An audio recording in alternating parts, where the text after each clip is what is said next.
Robert Johnson says that I think is beautiful and really captures it, as he says, when we are in these places of giving up, God is uncomfortably close. Uncomfortably close.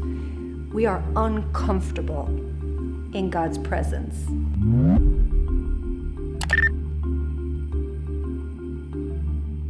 There's a wonderful psychotherapist, Robert Johnson. He's kind of almost like an interlocutor for Carl Jung. People love him. He speaks truth, you know?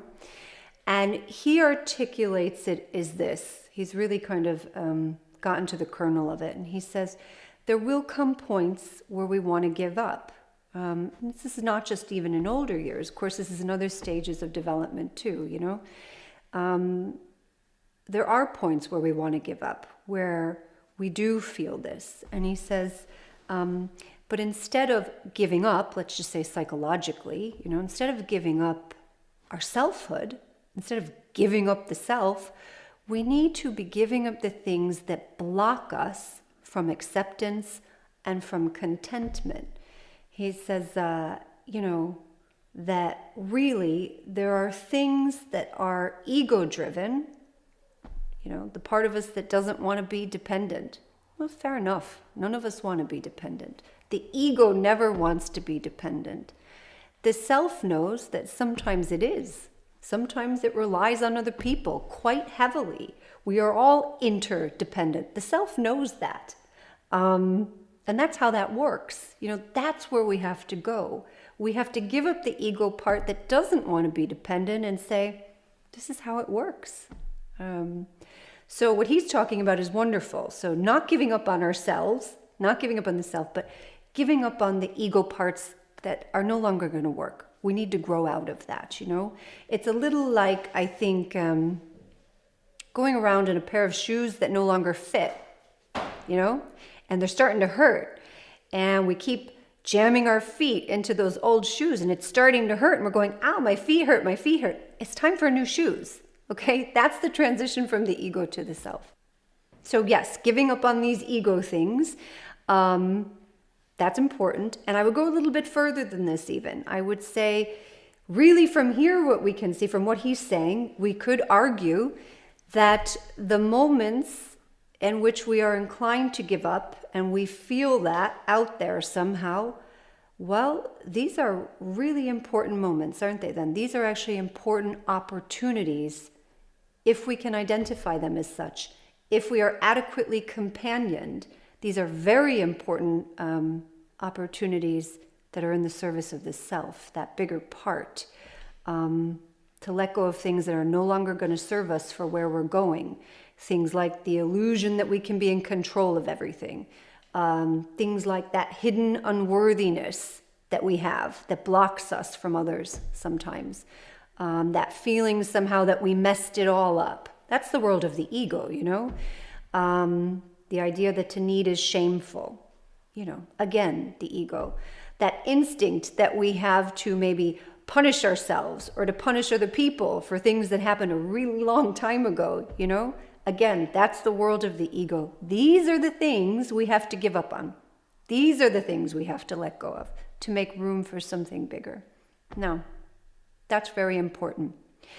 And what Robert Johnson says that I think is beautiful and really captures it is he says, when we are in these places of giving up, the way he phrases it, which is, I think, correct, he says, when we're in these places of giving up, he says, God is uncomfortably close.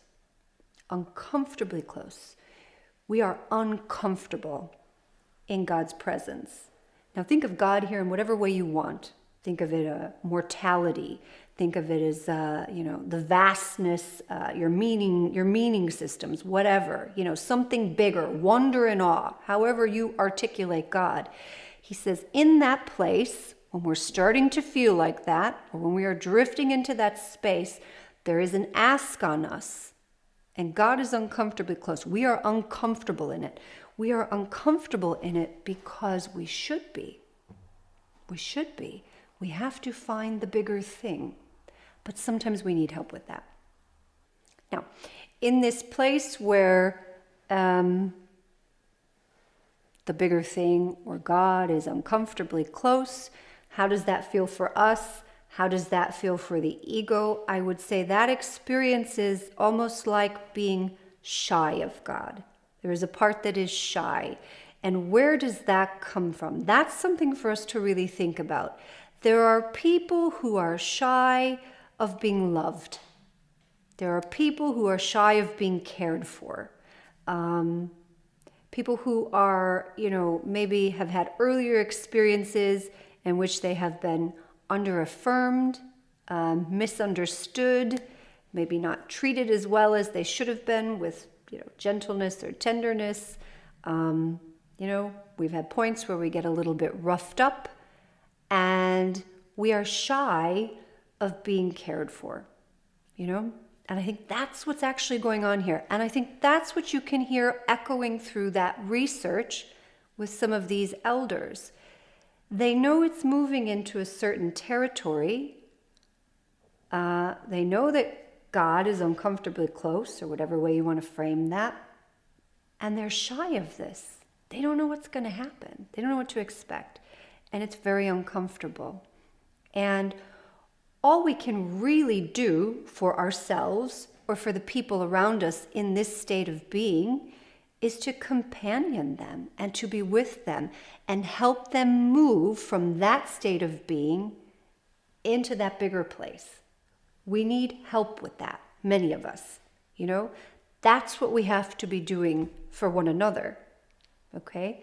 And what's really going on, I think, is people are in this place and nobody is seeing. Nobody is seeing. Not only are they not being companioned adequately, sometimes basic needs aren't being attended to. So we need to be able to see this and companion each other. Sometimes when we approach this place and we aren't being companioned, and maybe we're becoming fatigued, and maybe we are pulling away from others and pulling away from life a little bit more, rather than making that transition that we're talking about, we freeze. Okay? So the moral of this story here, everything that we're talking about is, if you're experiencing any of these things, don't freeze. Don't freeze. And understand that there's something very important going on. A lot of times what goes on when someone moves into this place is they start to conceive of themselves and understand themselves in a very casual manner. You'll hear people talk about themselves and talk about their story and talk about points in their life in a very, very casual manner that I think has something else underneath. There's something underneath that casualness. You'll hear people say things like, oh yeah, I messed that up really bad. I messed the whole thing up. I got that really wrong. All of this. This is the way they talk about themselves. When someone speaks like that about themselves, you'll notice something underneath. It's usually a sorrow of sorts. That sorrow that's underneath the casual, that's gold. That's very important stuff. That's the raw material of the meaning. Don't be distracted by the casual bit, whether that's you talking about yourself in that way or whether you are listening to someone talk about themselves in this way. Don't be distracted by that. There's sorrow underneath, and that's where the meaning is. That's where the raw material is. That's what we're trying to get at. That's what we want to come up.